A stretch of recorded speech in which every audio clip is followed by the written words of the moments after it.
మీరు కొత్తగా business start చేయాలనుకుంటున్నారా? మార్చ్ 16-17 హైటెక్స్ లో ఫ్రాన్సెస్ ఇండియా బిగ్గెస్ట్ ఫ్రో ఎక్స్పో. కానీ ఒక్కసారిగా షిఫ్ట్ అయిపోయారు. ఆయన చేసిన క్యారెక్టర్స్‌కి, ఆయన మళ్ళీ తర్వాత చేసిన క్యారెక్టర్స్‌కి చాలా డిఫరెన్స్. బాబు వినరా సినిమా ఇండస్ట్రీలో అదొక వాట్ యు సే ఒక వెరీ గుడ్ టైం అండి. అవును. తెలుగు సినిమాలో ఒకే టైంలో ట్యాగ్‌లో ఒక 20 ఇయర్స్ మధ్యన యూ గాట్ మైథలాజికల్ జానపదాలు, ఇది ఈ ఇది సైన్స్ అదేం ఫిక్షన్, లేదు. ఎన్ని రకాలు మీరు ఏదైనా అనండి, ఫ్యామిలీ సెంటిమెంట్ సినిమాలు, ఆహ్, రకరకాల సినిమాలు వచ్చినాయి. అదే టైం ఫ్రేమ్‌లో ఇదే ఆర్టిస్ట్ ఉంటారు అన్నిట్లో. మీరు కొత్తగా ఎవరిని తేరు. ఇంకెవరున్నారు? బయటికెళ్ళే ఛాన్స్ కూడా, స్కోప్ కూడా, ఇంత మంచి ఆర్టిస్టులు ఉన్నప్పుడు ఇంకోళ్ళు కూడా ఎతికి తెచ్చుకునే వాళ్ళు కూడా కాదు. అవునవును. మీరు సడన్‌గా ఈరోజు ఒక సినిమా చేసేవారు. ఇందులో ఏమో తాతయ్య గారుకి, ఇప్పుడు ఫర్ ఎగ్జాంపుల్ 'మాయాబజార్' తీసుకోండి. 'మాయాబజార్‌లో' సూర్యకాంతం గారేమో తాతయ్య గారికి మదర్ క్యారెక్టర్. ఆ తర్వాత ఈ సినిమా 'మాయాబజార్' రిలీజ్ అయ్యే టైంలో ఇంకో 3-4 సినిమాలు చేసేవారు వీళ్ళు. ఎందుకంటే ఆ టైంలో ఇట్ టేక్ టైం కదా. ఈ నెక్స్ట్ సినిమాలో మొగుడు పెళ్ళాలి, ఆ నెక్స్ట్ సినిమాలో తమ్ముడు పెళ్ళాం, అలా వీళ్ళిద్దరు కాంబినేషన్. ఒక సినిమాలో ఎన్టీ రామారావు గారు తాతయ్య గారు ఆపోజిట్, ఓ సినిమాలో తండ్రి క్యారెక్టర్, ఓ సినిమాలో బ్రదర్ క్యారెక్టర్. సో మైథలాజికల్కి వెళ్ళినప్పుడు ఇలాగ ఉంటుంది, సైన్స్ ఫిక్షన్కి వచ్చినప్పుడు వేరేలాగా ఉండేది, మళ్ళీ యాక్షన్. ఇప్పుడు ఇంకా అప్పుడు మనకి ఉండేవి అబ్రాడ్ ఫేజ్, ఈ హాలీవుడ్ స్టైల్ ఆఫ్ ఈ క్రైమ్ థ్రిల్లర్స్, క్రైమ్ అవన్నీ తాతయ్య గారు ఇలాంటి చాలా సినిమాలు చేశారు. జేమ్స్ బాండ్ టైప్ కూడా చేశారు ఆయన. తాతయ్య గారు చేసినప్పుడు కత్తులు రత్తయ్య చూసుకోండి, డిఫరెంట్ జానరు, జగత్ జట్రీలో ఒక డిఫరెంట్ జానరు, ఇలా రకరకాలు.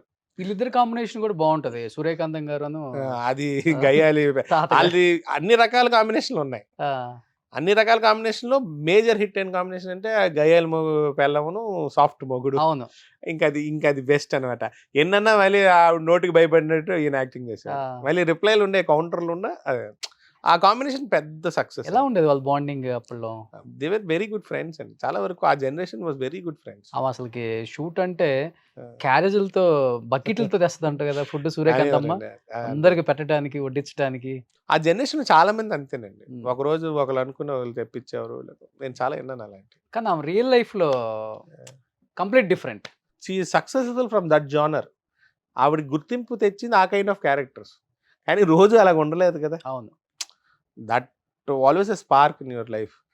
ఆ జానర్ ఇంక ఫిక్స్ అయిపోయింది. కానీ ఆవిడ రకరకాల క్యారెక్టర్లు చేసింది. అవును. కానీ పోయే వరకు ఆవిడ ముసలి, ఇప్పుడు కలర్ సినిమాలు చేసినప్పుడు కూడా ఆవిడకి ఆ గయ్యాలి పెళ్ళం నుంచి గయ్యాలి బామైంది. అంతే. సో ఆవిడ మోస్ట్ సక్సెస్ఫుల్ జానర్ అది, అంతే. అసలు ఆమెను మర్చిపోతారు ఎవరన్నా? ఇప్పుడు మీకు ఎప్పుడో ఎవరు నాగార్జున గారు అన్నారు, వీళ్ళు చేస్తానంటున్నారు, అదే అంటున్నారు, గుండం కథ ఎలా తీస్తారు తెలియదని. మీరు గుండం కథలో ఎన్టీ రామారావు గారిని, నాగేశ్వరరావు గారిని అలా గ్రాండ్ సెన్స్ని పెట్టచ్చు. రంగారావు గారి ఫాదర్ క్యారెక్టర్ నెక్స్ట్ ఎవరిని తీస్తారు? సూర్యకాంతం గారి ప్లేస్లో ఎవరిని తీస్తారు? ఛాయాదేవి గారి ప్లేస్లో ఎవరిని తీస్తారు? రమణారెడ్డి గారి ప్లేస్లో ఎవరిని తీసుకొస్తారు? ఇలాగా చాలా మంది చేయలేరు. అవును. అంటే 1-on-1 మిగతా వాళ్ళందరిది ఒక ఎత్తు అయితే, వీళ్ళిద్దరు గొడవ ఒకటి ఉంటుంది సార్. ఆ సినిమా అంతా సూర్యకాంతం గారికి, ఛాయాదేవి గారికి నడుస్తుంది సరే. అది వాళ్ళు అరుచుకుంటున్నట్టున్నా మనకి అసలు ఏముందిరా అన్న ఫీలింగ్ ఉంటుంది. దాన్ని ఇవాళ ఎవరు చేస్తారు? అవును. అందుకని it is a very risky proposition. అదొక రిస్కీ ప్రాజెక్ట్ అని అనుకుంటారు. ఇప్పుడు సూర్యకాంతమ్మ ఫ్యామిలీ ఉన్నారా? నాకు ఐడియా లేదు అసలు వాళ్ళ అంటే పిల్లలు. మా ఫాదర్ చిన్నప్పుడు చనిపోవడంతో మాకేంటంటే చాలా మందితో టచ్ లేవు. మెడ్రాస్లో అలా ఉండిపోయి ఏమంటారు, ఒక గూట్లో ఉండిపోయినట్టు అక్కడే ఉండిపోయి వి డి నాట్ షిఫ్ట్ బేస్. నేను కూడా అప్పటికి చాలా పరిశోధన చేసి చేసి చేసి తవ్వాను, కానీ కొన్ని తవ్వలేకపోతున్నా. అసలు ఎక్కడున్నారో అర్థం అవ్వట్లా. ఇప్పుడు మీకు నేను చాలా మందికి నేను ఎక్కడ ఉన్నానో తెలియదు అంటారు. నేను మళ్ళీ ఇండస్ట్రీలో 2005 నుంచి ఇప్పుడు ఈ ఇంటర్వ్యూ ద్వారా బాగా పేలుతారు మీరు. కానీ ఎందుకని అంత స్టార్డమ్ చూసిన తాత ఆ కుటుంబం నుంచి ఆయన పేరే పెట్టుకున్నారు మళ్ళీ మీరు? పెట్టారు, నానం పెట్టారు. ఆయనలాగే ఉన్నారు, ఇంచుమించు గాంభీర్యంగా ఉన్నారు. ఆ ఉంగరాలు పెట్టుకోవటం సో తాతగారు గుర్తుగా పులిగోర్లు కూడా వేసుకుంటున్నారు. అంటే తాతకి ఇంట్రెస్ట్ లేదా? ఎందుకంటే నేను ఆ జనరేషన్ లో చాలా మందిని చూసాం మనం. శోభన్ బాబు గారు కానీ వీళ్ళందరూ ఎవరు చనిపోయే టైంకి ఫాదర్ తో సినిమా తీస్తున్నారు. ఎవరు? తాతయ్య తీస్తున్నారు ఫాదర్ తో. ఓ నాన్తో. తాతయ్య మెయిన్ క్యారెక్టర్, తాతయ్య డైరెక్టర్, తాతయ్య ఆయన హీరో, ప్రొడ్యూసర్ తాతయ్య. 80% అయ్యాక చనిపోయారు. ఓకే. దాన్ని ఎవరు ముందుకు తీసుకెళ్లే పరిస్థితి లేదు. ఎందుకంటే మెయిన్ లీడ్ ఆయనే, ఫైనాన్షియల్ ఆయనే, డైరెక్షన్ ఆయనే. డాడీ కూడా ఏమో మరి ప్రయత్నాలు చేసి ఫలించలేదు, మరి ఆయన చేయలేదు, నాకు ఐడియా లేదు. నా ట్రయల్స్ నేను చేశాను కొన్నాళ్ళు. చేశారా మూవీస్ ఏమన్నా? నేను చేశాను కదా. రిలీజ్ అయినవి అయితే జేబోలో తెలంగాణలో ఉంటా. తర్వాత మిస్టర్ సెవెన్ అని సొంత బ్యానర్లో హీరోగా చేశా. తర్వాత ఇంకో 2 సినిమాలు చేశాను. ప్రేమ గిమా జాంతా నేను శ్రీరామ్ సింగర్ శ్రీరామ్ హీరోగా. అవునవునవును. అందులో నెగిటివ్ క్యారెక్టర్ చేశాను. తర్వాత బన్నీ అండ్ చెర్రీ అని ఒక సినిమా వచ్చింది. ప్రిన్స్ను మహత్ హీరోలు, అందులో కామిక్ రోల్ చేశాను. కానీ మనకేంటంటే మనకు చెప్పేది ఒకటి అవుతుంది, ప్రెజెంట్ అయ్యేది వేరేలాగా ఉంటుంది. ఏదో అన్సాటిస్ఫాక్షన్. బట్ అంత గొప్ప ఆయన కుటుంబంలో వాళ్ళ కడుపున పుట్టాము. వాళ్ళు అసలు ఎంత స్టార్డమ్ చూసుంటారు. ఇదేంటి మనం అరకొర క్యారెక్టర్లకు కూడా ఇక్కడ అడుక్కోవాల్సి వస్తుంది.